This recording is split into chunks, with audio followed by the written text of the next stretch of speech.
नमस्कार दोस्तों, finance unlock bye Hemant एक बार फिर मैं आपके सामने आ गया हूं। और आज का वीडियो भी दमदार है, तो वीडियो को पूरा देखिए। तो जैसे कल मैंने माइक्रो लैब का टॉपिक लिया था, आज जो टॉपिक है उसमें मुझे किसी ने बोला सर एनबीएफसी लाइसेंस मिल गया है, बट अब एनबीएफसी चलाएं कैसे, डर लग रहा है, वॉल्यूम बन नहीं रहा है। और किसी दूसरे मेल में था, सर को लैंडिंग में आरबीआई का लाइसेंस ज़रूरी है या डीएसए बीसी या हमारे प्राइवेट फाइनेंस कंपनीज भी चल जाएंगी। तो इसी टॉपिक को आज मैं कवर कर रहा हूं, तो वीडियो को आप पूरा देखिए। तो जैसा कि दोस्तों, एनबीएफसी लाइसेंस लेने के लिए आपको 10 करोड़ रुपए का नेट ओन फंड लगता है। उसके बाद आपका बोर्ड डिसाइडेड होना चाहिए, ऑडिट कंप्लाइंसेस का भी आपकी तैयारी होनी चाहिए, और आपका 3 और 5 साल की जो प्रोडक्ट आप करने वाले हो उस प्रोडक्ट की प्लानिंग आपको आरबीआई को सबमिट करना है, और कौन सा सेगमेंट में आप जाना चाहते हो, एरिया पूरा और डिटेल प्लानिंग होती है। तो वो बोर्ड अप्रूव्ड होती है, तभी वो आगे जाता है। ठीक है।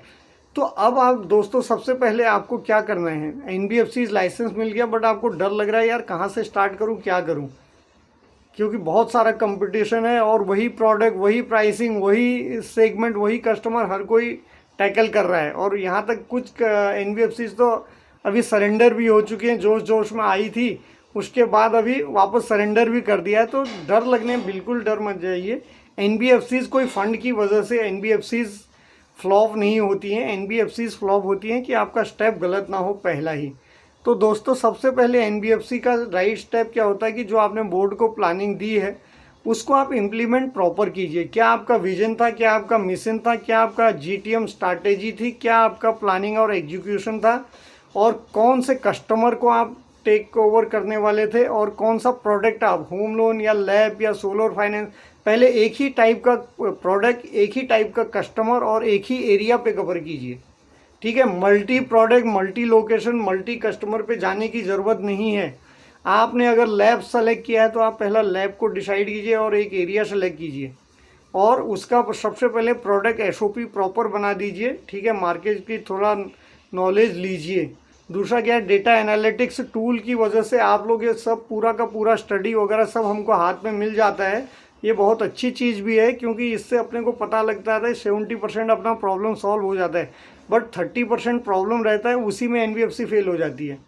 तो 30% क्या होता है कि आपको ग्राउंड रियलिटी चेक करनी होती है, आपको ग्राउंड में जाना होता है। जैसे आपने बोला महाराष्ट्र में मेरे को 3 लोकेशन स्टार्ट करने हैं माइक्रो लैब के, तो महाराष्ट्र के उन 3 लोकेशन को आपको सेलेक्ट करना चाहिए, उनका डेंसिटी चेक करना चाहिए, वहाँ मंडीज, वहाँ डीएसएस, वहाँ आपके कस्टमर हैं या नहीं, ये सब कुछ आपको जाके चेक करना पड़ेगा। उसके बाद सबसे पहले आप अपनी ग्राउंड की रियलिटी, आपकी ग्राउंड की टीम हायर कीजिए, क्योंकि नॉर्मली मैं देखता हूँ एनबीएफसी और ये सब लॉस और प्रॉफिट इसलिए नहीं करते हैं, सीनियर बड़े बड़े लेवल पे पहले ही हायर करते हैं, जिनका सीटीसी इतना कॉस्टली होता है, वो ब्रेक इवन कभी बना ही नहीं पाता है। तो सबसे पहले आप ग्राउंड रियलिटी सेलेक्ट कीजिए, ग्राउंड टीम सेलेक्ट कीजिए, वहाँ का लोकल मंडीज को जाके इनवाइट कीजिए, वहाँ लोकल डीएसएस को इम्पैनल कीजिए, उसके बाद वहाँ लोकल स्टाफ कीजिए।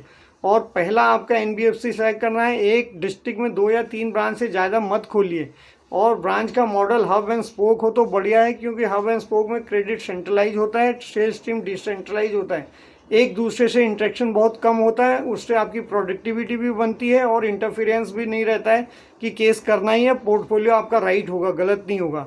दूसरा, सबसे पहले आप अपना रिस्क डिज़ाइन कीजिए, आप अपना क्रेडिट डिज़ाइन कीजिए, आपका कलेक्शन डिज़ाइन कीजिए। ठीक है। कलेक्शन की टीम और रिस्क आपका पहले ही डिजाइन, पोर्टफोलियो बनने से पहले आपका सेट होना चाहिए। और फर्स्ट 80 to 90 केसेस आप ट्राई एंड टेस्टेड हैं। आप ये मत सोचिए कि एनबीएफसी लाइसेंस आ गया, बोर्ड और सीईओ वगैरह की पहले यार 20-50 केसेस तो कर, पहले ही मैंने केस नहीं हो रहे, केस नहीं हो रहे, केस करो। बिल्कुल आप प्रेशर मत कीजिए, आपकी एनबीएफसी गलत दिशा में चली जाएगी, क्योंकि सीनियर ग्राउंड को प्रेशर देगा, कोई भी सोर्सिंग हो जाएगी, बैलेंस क्रेडिट नहीं हो पाएगा, पोर्टफोलियो ख़राब हो जाएगा। तो 70-80 केसेस पहले ट्राई एंड टेस्टेड कीजिए। अगर आपने बोर्ड को नंबर दिया है 1, 3, 5, ठीक है, 1200 करोड़, आपका 2100 करोड़, और उसके बाद आपका जो बचता है वो वाला आपने दिया है 3rd ईयर के लिए, तो 5000 करोड़ का पोर्टफोलियो बन सकता है। क्योंकि फर्स्ट 6 महीने आपके ट्राई एंड टेस्टेड पोर्टफोलियो को चेक करने का है, आपको वॉल्यूम पे ज़्यादा प्रेशर और फोकस बिल्कुल नहीं करना है। उसके बाद आपके ये केसेस आपको लगा यार प्रोडक्ट भी सही है, मार्केट भी सही है, कस्टमर भी सही है, पोर्टफोलियो भी सही है, मल्टी वॉल्यूम पे फोकस कीजिए। वॉल्यूम जो वोलोसिटी, एयूएम वोलोसिटी बोलते हैं, उस पर पूरा एयूएम ग्रोथ प्रोडक्टिविटी पे लग जाइए, लॉग इन फनल पे लग जाइए, आप वॉल्यूम कीजिए, बट पोर्टफोलियो गलत ना हो, अंडर राइटिंग इग्नोर ना हो। तो ये चीज़ आपने कर लिया, आपका एयूएम तैयार है। तो पहला गलत स्टेप ये हो सकता है कि जल्दीबाजी बिल्कुल मत कर दीजिए, प्रेशर बिल्कुल मत कीजिए, ग्राउंड रियलिटी को इग्नोर मत कीजिए, ग्राउंड टीम को इग्नोर मत कीजिए, लोकल डीएसए को इग्नोर मत कीजिए, और वहाँ की मंडीज नियर बाय उनको ज़रूर आप जाके इन्वाइट करो कि हम नई एनबीएफसीज के आ रहे हैं, ऐसा ऐसा प्रोडक्ट है, कैसा है, आप आइए। ओपनिंग पे जब आप ब्रांच खोलते हैं, आप रिबन जो है कस्टमर से वहाँ का जो छोटा, अगर इमर्जिंग का कर रहे हो इमर्जिंग, नीस का कर रहे हो नीस, एफुलेंट का कर रहे हो तो एफुलेंट कस्टमर से रिबन कटवाइए। तो मल्टी एक्सपांसन करने की कोई ज़रूरत नहीं, 2 या 3 ब्रांच 1 या 2 स्टेट में पहले ट्राई एंड टेस्टेड कीजिए। 6 महीने के बाद आपको आपका 70-80 या 200 केसेस आपके बन जाते हैं, तो आपको पता लगता है कि पोर्टफोलियो सही है, सही कस्टमर है। फिर वॉल्यूम पे पूरा फोकस कीजिए, फिर आप सेलेक्टेड लोकेशन स्टार्ट कीजिए। ऐसा नहीं कि 100 लोकेशन डाल दिए एक साथ, बिल्कुल नहीं। फर्स्ट ईयर और 2 साल के अंदर में आपके कम से कम 25 लोकेशन से ऊपर नहीं होने चाहिए, क्योंकि इसमें आपको वॉल्यूम पे फोकस करना है, प्रॉफिट पे फोकस करना है। मार्केट कंपटीशन दूसरे को दिखाने के लिए नहीं फोकस करना है।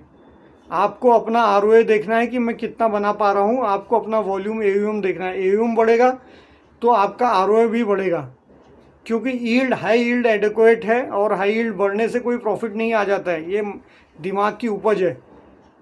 वॉल्यूम, सही क्रेडिट, उसकी वजह से आपका प्रॉफिट आ जाता है, सही पोर्टफोलियो।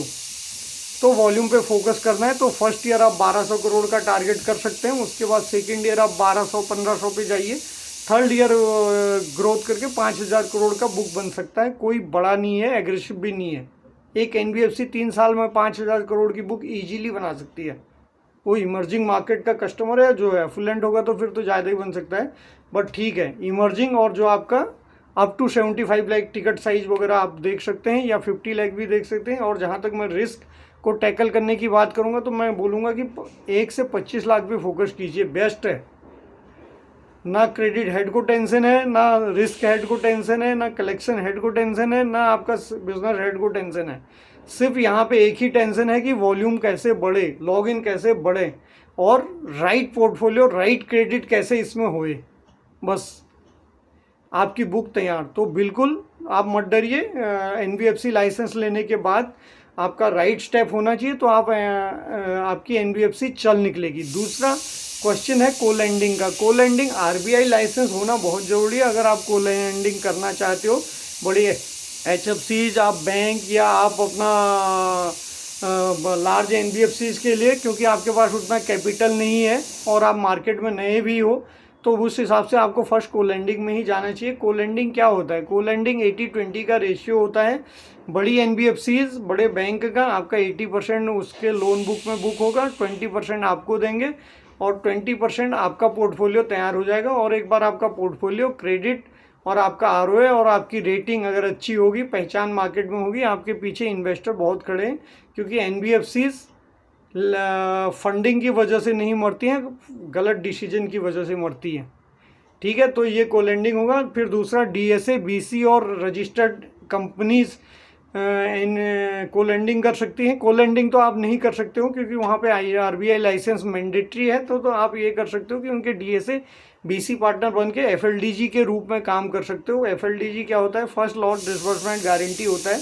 ठीक है, वहाँ पे आपको हेल्प मिलती है कि हम इतना कर सकते हैं, तो उससे आपका मतलब एक आपका वॉल्यूम, आपका प्रॉफिट बन सकता है। दूसरा, अगर एनबीएफसीज में एफएलडीजी वाला है तो नॉर्मली बैंक उनको 12-15% का ये बेनिफिट देते हैं, क्योंकि वो छोटा सा एनबीएफसी है, को लैंडिंग कर रहा है, पता 20% के उसमें बेचारे का पोर्टफोलियो में ही डूब गया।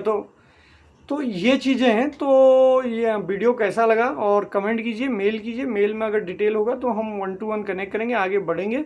सब्सक्राइब जरूर चैनल को कीजिए, और वीडियो अगर आपको अच्छा लग रहा है पूरा देखिए और शेयर भी करो लोगों के साथ। और दूसरा, thank you for watching and Hare Krishna.